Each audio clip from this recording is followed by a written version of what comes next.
Class 12 के साथ साथ चार्टर्ड अकाउंटेंसी के एग्जाम में भी पूछा जाने वाला ये सवाल है कि सिक्योरिटी प्रीमियम, यानी कि चाहे वो इशू ऑफ शेयर करके आप ला रहे हो, चाहे री इशू ऑफ शेयर, चाहे इशू ऑफ डिवेंचर करके जो भी आप सिक्योरिटी प्रीमियम का अमाउंट कोई भी कंपनी रिसीव कर रही है, आखिर वो कंपनी उस सिक्योरिटी प्रीमियम के अमाउंट का यूज कहाँ कहाँ करती है। तो section 52(2) of the companies act 2013 ने इसके बारे में एक रूल, एक प्रोविजन दिया हुआ है कि कोई भी कंपनी अपने सिक्योरिटी प्रीमियम का अमाउंट का यूज जो हो सकता है वो सिर्फ और सिर्फ 5 चीजों के लिए कर सकता है, यानी ओनली यूज इन 5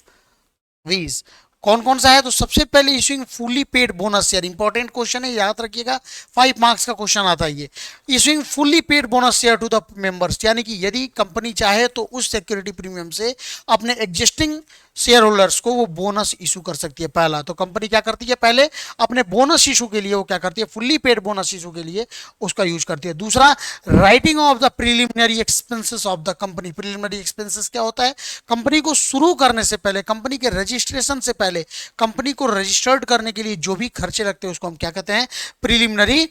एक्सपेंसेस के नाम से जानते हैं। तो इस प्रिलिमिनरी एक्सपेंसेस के राइट ऑफ करने के लिए भी हम सिक्योरिटी प्रीमियम का यूज करते हैं। नंबर थर्ड आता है writing of the all expenses और द कमीशन पेड और discount allowed on any issue of securities और डिवेंचर्स ऑफ द कंपनी, यानी कि यदि कोई कंपनी अपने किसी भी शेयर को या डिवेंचर को इशू कर रही है और उस शेयर या डिवेंचर को इशू करने में कोई भी खर्च हो रहा है, कोई भी ब्रोकरेज पे करना पड़ रहा है, कोई भी डिस्काउंट दिया जा रहा है, तो उन सभी डिस्काउंट का, ब्रोकरेज का या किसी भी एक्सपेंस के अमाउंट को राइट ऑफ करने के लिए भी हम क्या करते हैं, सिक्योरिटी प्रीमियम का यूज करते हैं। नंबर थर्ड हो गया। नंबर फोर्थ हो गया providing for the providing for premium payable on the redemption of any redeemable preference share of any debenture of the company, यानी ये कंपनी चाहे तो अपने प्रेफरेंस शेयर या डिवेंचर को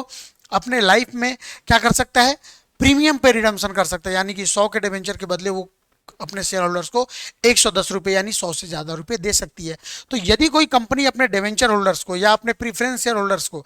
अगर उनका जो पैसा वापस कर रही है वो क्या कर रही है, ऑन प्रीमियम इशू कर रही है, तो जो प्रीमियम का अमाउंट है उस प्रीमियम का अमाउंट को भी कंपनी क्या कर सकती है, किसके थ्रू दे सकती है, सिक्योरिटी प्रीमियम के थ्रू दे सकती है। लास्ट, कंपनी अपने शेयर को फ्री मार्केट से परचेज करने के लिए भी सिक्योरिटी प्रीमियम का यूज कर सकती है। वही यहाँ पे कह रहा है इन purchasing its own share that is in case of buyback of share, यानी यदि कोई कंपनी अपने शेयर को ओपन मार्केट से परचेज करना चाहती है तो अपने शेयर को परचेज करने के लिए कंपनी क्या कर सकती है, अपने पास सुरक्षित रखे गए सिक्योरिटी प्रीमियम के अमाउंट का यूज कर सकती है। तो ये 5 यूज है जिसको लेकर एक कंपनी अपने सिक्योरिटी प्रीमियम के अमाउंट को यूज कर सकती है। इसके अलावा एक कंपनी के पास ये कोई अधिकार नहीं है कि उस सिक्योरिटी प्रीमियम का यूज वो किसी और काम में कर सके, यानी वो डिविडेंड का पेमेंट या किसी इंटरेस्ट का पेमेंट वगैरह कुछ भी एक कंपनी अपने सिक्योरिटी प्रीमियम के अमाउंट से नहीं कर सकती है। तो 5 चीज कौन कौन सा है? तो सबसे पहले अपने मेंबर्स को, एग्जिस्टिंग मेंबर्स को, यानी पहले से जो शेयर होल्डर्स हैं उनको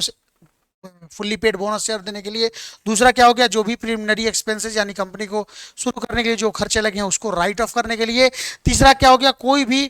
एक्सपेंस, ब्रोकरेज, कोई भी डिस्काउंट अमाउंट अगर हो रहा है किसी पे, किसी भी सिक्योरिटी को इशू करने में, चाहे वो डिवेंचर हो, चाहे प्रेफरेंस शेयर वगैरह हो, कोई भी शेयर वगैरह हो, तो उसके लिए भी हम क्या कर सकते हैं, सिक्योरिटी प्रीमियम का यूज कर सकते हैं। यदि कोई भी क्या कहते हैं, प्रीमियम पे किया जा रहा है रिडम्पशन के टाइम पे, वो चाहे प्रेफरेंस शेयर का रिडम्पशन हो, चाहे डिवेंचर का रिडम्पशन हो, तो उस प्रीमियम अमाउंट को भी राइट ऑफ करने के लिए, यानी प्रीमियम अमाउंट का पेमेंट भी हम सिक्योरिटी प्रीमियम से कर सकते हैं। और लास्ट में कंपनी अपने शेयर को बाईबैक करने के लिए, यानी कंपनी खुद के ही शेयर को खुद से परचेज करने के लिए क्या कर सकती है, अपने सिक्योरिटी प्रीमियम के अमाउंट को परचेज कर सकती है। तो ये है आज का ये नोट्स, पूरा ध्यान रखिएगा, बहुत इंपॉर्टेंट है, तो इसलिए ध्यान में रखकर चलेगा। मिलते हैं नेक्स्ट टॉपिक के साथ, तब तक के लिए जय हिंद, जय भारत।